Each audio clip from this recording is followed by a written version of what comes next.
Tamis po luto mo, ate. Alay, ano kayang ulam sa kantin mamaya? Kasi pa lang, lunch na agad iniisip mo.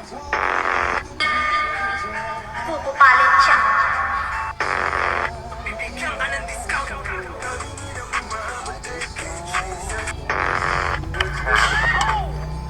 Lagot ka ba? Sinayang mo yung niluto ni Mama.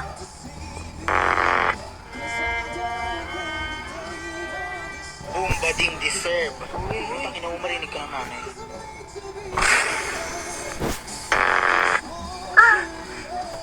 Be, sabi ng mama mo, pupunta ka daw sa langit. Be, hindi kita pa-plastic yung alam kong hindi ka sa langit pumunta. Pero, rest in peace, Be. Dati, Be, no? Sa sobrang buraot mo, sa lamay mo lang ako nakatikim ng libre mo. Ang ina mo talaga. Pero rest in peace dyan, Be. Ay, dito pala, Be. Be, alam kong mapanglait ka, mapanghusga ka, tsaka minsan nakakairita ka. Kaya medyo deserve mo din to kahit papano. Ang daya-daya mo naman, bakit ka umalis? Yung utang mo sa akin na, kukunin ko na lang sa abuloy. Na mo sa maluwagan natin yan.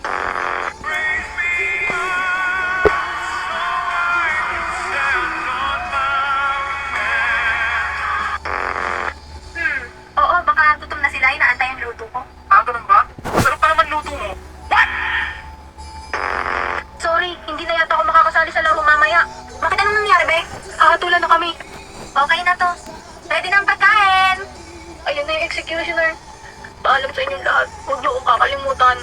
OA mo.